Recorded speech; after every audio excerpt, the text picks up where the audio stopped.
और चलिए अब रुख करेंगे देवभूमि की खबरों का। देहरादून से खबर आ रही है, भर्ती परीक्षा को लेकर हंगामे से जुड़ी बड़ी खबर। नकल विरोधी अध्यादेश को मंजूरी मिली है। नकल विरोधी अध्यादेश को राजभवन भेजा जाएगा। सीएम धामी ने नकल विरोधी अध्यादेश को मंजूरी दे दी है। विशेष अधिकार का इस्तेमाल करते हुए ये मंजूरी दी गई है। आपको बता दें, देहरादून में गुरुवार को बेरोजगार संघ की ओर से आयोजित धरने के दौरान पथराव और लाठीचार्ज की मजिस्ट्रेट जांच के आदेश दिए गए हैं। वहीं इस मामले पर अब सियासत भी गर्मा चुकी है, शुरू हो गई है। कांग्रेस अब सभी प्रदेश मुख्यालयों पर प्रदर्शन करेगी। राज्य सरकार और डीजीपी के खिलाफ हल्ला बोल किया जाएगा। वहीं भाजपा भी इस मामले पर विपक्ष पर गंभीर आरोप लगा रही है। भाजपा का आरोप है कि युवाओं को भड़काने का काम लगातार जारी है। दूसरी ओर लाठीचार्ज से आक्रोशित युवा भी आज प्रदर्शन कर सकते हैं। उत्तराखंड बेरोजगार संघ ने आज प्रदेश बंद का आह्वान किया है और सामाजिक संगठनों ने इस बंद में शामिल होने की अपील की है। साथ ही प्रदर्शनकारियों ने मांगे नहीं माने जाने तक आंदोलन जारी रखने की चेतावनी दी है।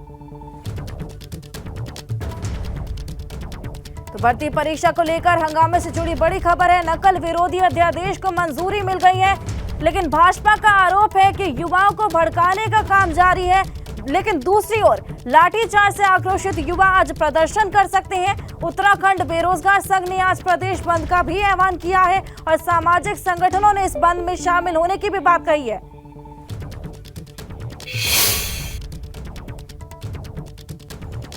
और चलिए अब आपको बेरोजगारों के प्रदर्शनों की अलग अलग तस्वीरें दिखाते हैं। 4 तस्वीरें अपनी टीवी स्क्रीन पर आप देख सकते हैं। देहरादून में आज ये सारी तस्वीरें सामने आई हैं। तस्वीरें आप अपनी टीवी स्क्रीन पर देख सकते हैं। तो अब देखिए किस तरह प्रदर्शन लगातार जारी है। बच्चों में आक्रोश देखने को मिल रहा है, मांगे उठा रहे हैं, आंदोलन जारी रखने की भी चेतावनी दी गई है। साथ ही साथ सामाजिक संगठनों ने इस बंद के लिए कहा है कि प्लीज इसको थोड़ा शांति से किया जाए। और हमारे सहयोगी पंकज राणा हमारे साथ जुड़ चुके हैं। पंकज, तो ये प्रदर्शन लगातार जारी है, बंद का भी आह्वान किया गया है, लेकिन इसी बीच विपक्ष पे आरोप लगाए जा रहे हैं कि वो बच्चों को बढ़ावा दे रहे हैं, भड़काया जा रहा है। हर्षा, देखिए पूरी तरह से अगर देखा जाए तो इस मामले को लेकर अब राजनीति शुरू हो गई है, क्योंकि कल जिस तरह से युवाओं पर लाठीचार्ज की गई और युवाओं की ओर से पथराव किया गया, उसके बाद कांग्रेस ने भी पूरे प्रदेश भर में आज प्रदर्शन का ऐलान किया है। सभी प्रदेश के जिला मुख्यालयों पर आज कांग्रेस प्रदर्शन करेगी, सरकार का पुतला दहन करेगी। उसके साथ साथ ही जो यूकेडी के तमाम नेता हैं उन्होंने भी आह्वान किया है कि युवाओं पर जो लाठीचार्ज की गई है उसको लेकर पूरे प्रदेश भर में प्रदर्शन किया जाएगा। ये दो राजनीतिक पहलू हैं इस पूरे मुद्दे से जुड़े हुए। लेकिन यहाँ अगर हम बंद की बात करें, क्योंकि कल जब लाठीचार्ज हुई थी और पथराव हुआ था दो युवाओं की ओर से, तो उसके बाद तकरीबन 300 युवाओं को पुलिस ने हिरासत में लिया था। उनमें से 13 लोगों के खिलाफ नामदर्ज आज मुकदमा दर्ज कर लिया गया है, अलग धाराओं में मुकदमा दर्ज किया गया है। लेकिन अभी भी युवाओं ने यह आह्वान किया है कि प्रदेश बंद किया जाएगा। तो इस वक्त मैं देहरादून के पलटन बाजार में मौजूद हूँ और मैं थोड़ी तस्वीरें दिखा देता हूँ, क्योंकि सुबह का वक्त है, 9:30 बजे का वक्त है। और देखिए मार्केट अभी बंद है और कुछ दुकानें खुलना शुरू हो गई हैं, यानी कि बंद का मिला जुला असर हम कह सकते हैं। युवाओं ने आह्वान किया था तमाम व्यापारियों, राजनीतिक संगठनों से और तमाम लोगों से कि वो उनके इस बंद में शरीक हों, शामिल हों। लेकिन यहाँ अगर देखा जाए तो अभी क्योंकि सुबह का वक्त है और मार्केट अमूमन 10 बजे के बाद ही खुलता है, लेकिन कुछ दुकानें सुबह 9:30 बजे से खुलने का सिलसिला शुरू हो गया है। ये देहरादून का मुख्य बाजार पलटन बाजार है और यहाँ भी लोगों की आवाजाही बनी हुई है। ऑटो, बस और विक्रम जो चल रहे हैं वो लगातार उनकी आवाजाही चल रही है। युवाओं के बंद का असर 11 बजे के बाद देखने को बिल्कुल पता लगेगा कि युवाओं ने जो आह्वान किया था उनका कितना असर बंद का यहाँ देखने को मिलेगा। लेकिन यहाँ हर्षा अगर देखा जाए तो क्योंकि पूरी तरह से इस मुद्दे को राजनीतिक रूप देने की अब कोशिश की जा रही है। भाजपा ने यह साफ तौर पर कहा है कि जब युवाओं को पुलिस हटा रही थी, उन्हें वहाँ से ले जाकर दूसरी जगह धरना प्रदर्शन के लिए अपील कर रही थी, कुछ असामाजिक तत्वों ने पथराव की स्थिति पैदा कर दी और युवाओं की ओर से पथराव किया गया और पुलिस ने फिर लाठियां भांजी। तो पूरी तरह से इस मुद्दे को अब राजनीतिक रूप में ले जाने की कोशिश की जा रही है। इसीलिए आज कांग्रेस पूरे प्रदेश भर में सरकार का पुतला दहन कर रही है। विद्यार्थियों को यहाँ पर बढ़ावा देने की कोशिश की जा रही है, आक्रोशित करने की कोशिश की जा रही है। बहुत बहुत शुक्रिया आपका तमाम जानकारी के लिए। और अब बात करेंगे जोशीमठ के संकट पर सबसे बड़ा मंथन की। आज पीएमओ में जोशीमठ के हालात पर बड़ी बैठक होने वाली है। पीएम के सलाहकार की अध्यक्षता में ये बैठक बुलाई गई है। राष्ट्रीय आपदा प्रबंधन प्राधिकरण इस पर ब्यौरा देगा। उत्तराखंड के मुख्य सचिव एस संधू इस पूरी बैठक में वर्चुअली जुड़ने वाले हैं। तो पीएमओ में जोशीमठ के हालात पर बड़ी बैठक होने वाली है, सबसे बड़ा मंथन होने वाला है। पीएम के सलाहकार की अध्यक्षता में ये पूरी बैठक बुलाई गई है। कई चीजों पर मंथन होगा, चर्चा होगी। राष्ट्रीय आपदा प्रबंधन प्राधिकरण इस पर ब्यौरा देगा। उत्तराखंड के मुख्य सचिव एसएस संधू भी वर्चुअली इस पूरी बैठक में जुड़ने वाले हैं।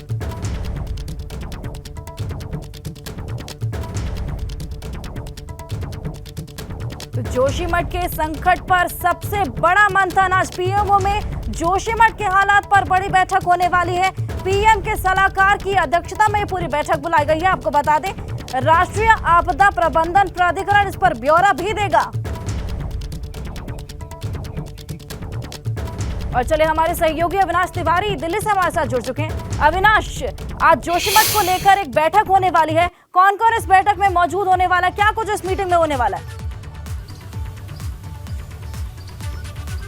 जी देखिए, अगर बात करें तो प्रधानमंत्री कार्यालय काफ़ी संजीदा है जोशीमठ में जो भू आपदाई है इसको लेकर के। इसी कारण है कि जिस तरीके से जो तमाम सारी संस्थाएं हैं जिन्होंने वहां पे भू धसाव के कारणों को लेकर के शोध किया है, उनकी रिपोर्ट को एनडीएमए ने अपनी तरफ से मंथन किया है और ये जानने की कोशिश की गई है कि आखिर किस तरीके से वहाँ पे भू धसाव हुआ है, उसके क्या कारण है और भविष्य में ऐसी कुछ ना हो, इसको लेकर क्या कुछ कदम उठाए जा सकते हैं। जिसके बाद अगर बात करें तो जिस तरीके से एनडीएमए ने उन 8 संस्थानों के जो शोध रिपोर्टें हैं उनका मंथन किया है, उन्हीं 8 संस्थानों के जो रिपोर्ट आए उन पर जो मंथन हुआ है उसी को लेकर के प्रधानमंत्री कार्यालय में आज एक बड़ी बैठक होगी, जिसमें अगर बात करें तो प्रधानमंत्री के जो मुख्य सलाहकार है पीके मिश्रा वो भी वहां पे मौजूद रहेंगे। और इसके साथ साथ अगर बात करें तो उत्तराखंड के मुख्य सचिव एसएस संधू मौजूद रहेंगे और उत्तराखंड के आपदा सचिव रंजीत सिन्हा के साथ साथ एनडीएमए के तमाम सारे अधिकारी मौजूद रहेंगे। जिसमें अगर बात करें तो जिस तरीके से सेंट्रल बिल्डिंग रिसर्च इंस्टीट्यूट ने वहां पे भू धसाव को लेकर शोध किया है, IIT रुड़की ने किया है, इसके अलावा और भी कई संस्थाएं जिन्होंने वहां पे शोध किया है कि आखिर भू धसाव का कारण क्या रहा है। तो इसको लेकर के आज पीएमओ एक बैठक करेगा जिसमें जो कारण रहे हैं उनको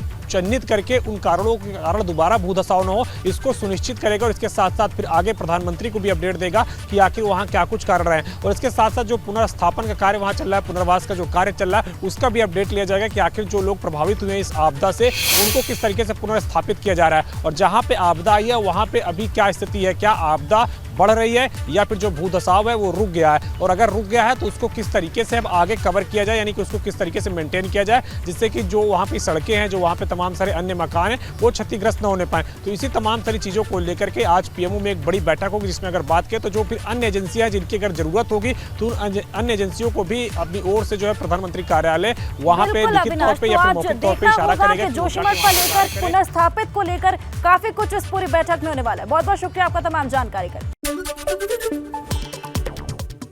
लखनऊ में आज से ग्लोबल इन्वेस्टर समिट की शुरुआत, पीएम मोदी करेंगे कार्यक्रम का शुभारंभ। कई केंद्रीय मंत्रियों के अलावा सीएम योगी और प्रदेश के मंत्री करेंगे शिरकत।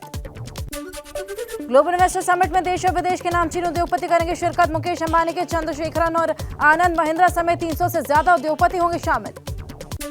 ग्लोबल इन्वेस्टर समिट में 3 दिन के दौरान 34 सत्र होंगे आयोजित। पहले दिन 10, दूसरे दिन 13 और आखिरी दिन 11 सत्रों का होगा आयोजन। अखिलेश यादव का काशी दौरे का आज दूसरा दिन, काशी विश्वनाथ के दर्शन करेंगे अखिलेश यादव। सारनाथ और साकेत नगर भी जाएंगे अखिलेश।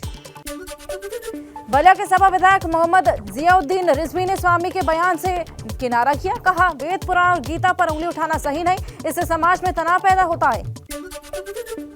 लखनऊ के अमौसी एयरपोर्ट पर रक्षा मंत्री राजनाथ सिंह ने भगवान लक्ष्मण की मूर्ति का अनावरण किया। सीएम योगी और डिप्टी सीएम ब्रजेश पाठक भी मौजूद रहे।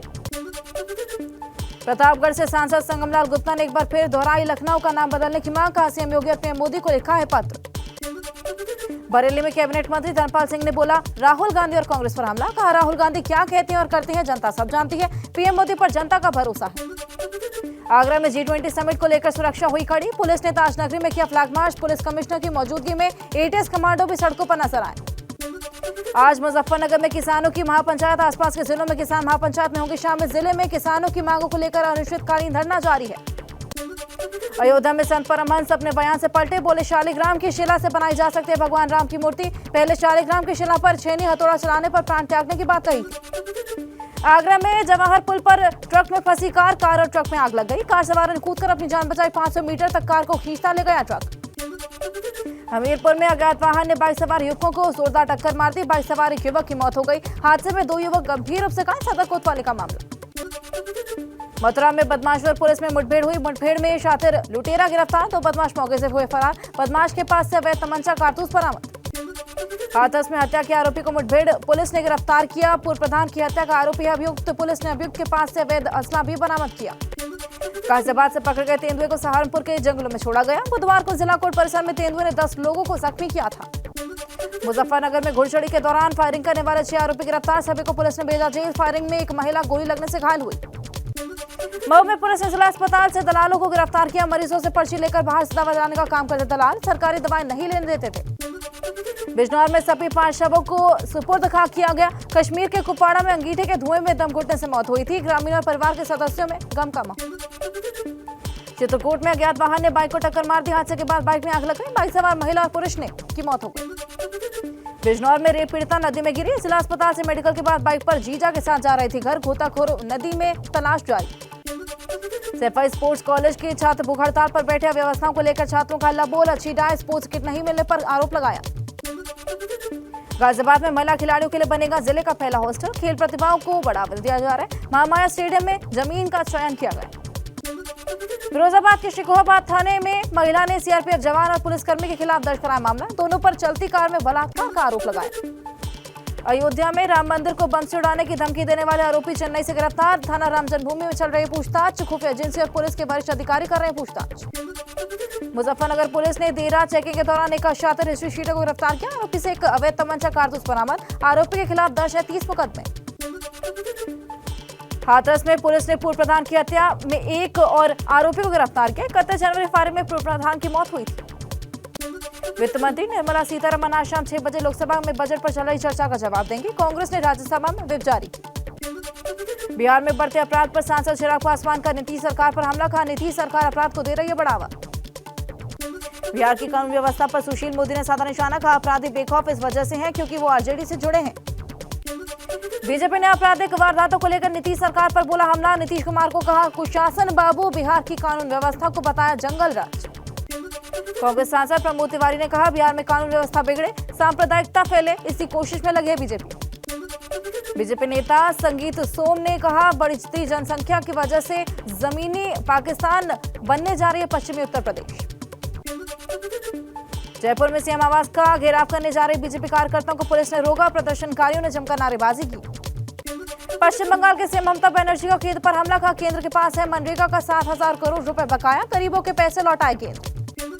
झारखंड के सिमडेगा की रहने वाली मासूम गुरुग्राम में घरेलू प्रताड़ना का शिकार। घर के काम के लिए बच्चे को रखा गया था। दंपति ने बच्चे के साथ बेरहमी से मारपीट की। महाराष्ट्र एटीएस की चार्जशीट में पीएफआई की बड़ी साजिश का खुलासा। 2047 तक भारत को बनने इस्लामिक स्टेट बनाने का कर रहे थे प्लान। महाराष्ट्र के सोलापुर में फिल्मी स्टाइल में हुई किडनैपिंग की कोशिश नाकामयाब। 7 महिलाओं ने एक युवक को अगवा करने की कोशिश की। दोस्त ने कार से पीछा कर युवक को अगवा होने से बचाया। जोशीमठ को लेकर आज पीएमओ में बड़ी बैठक। पीएम के सलाहकार की अध्यक्षता में बैठक का आयोजन। उत्तराखंड के मुख्य सचिव एस एस संधू वर्चुअली बैठक से जुड़ेंगे। उधम सिंह नगर के दौरे पर रहे उत्तराखंड सरकार के विशेष कार्य अधिकारी ललन मोहन गदरपुर के खंड विकास अधिकारी कार्यालय का निरीक्षण किया। कुमाऊं एसटीएफ ने 2 अंतर्राज्यीय ड्रग डीलर को गिरफ्तार किया। तस्करों के पास से 3 किलो अफीम बरामद हुई। कीमत 36 लाख रुपए बताई जा रही। बागेश्वर में मौसम बदलने से बड़ा बीमारियों का प्रकोप। जिला अस्पताल में रोजाना पहुंच रहे करीब 100 बच्चे। ज्यादातर मरीज वायरल फीवर के बताए जा रहे हैं। उत्तराखंड के स्वास्थ्य सचिव ने पिथौरागढ़ में 3 अस्पतालों का निरीक्षण किया। मेडिकल कॉलेज में बॉन्ड डॉक्टर्स की तैनाती की जाएगी।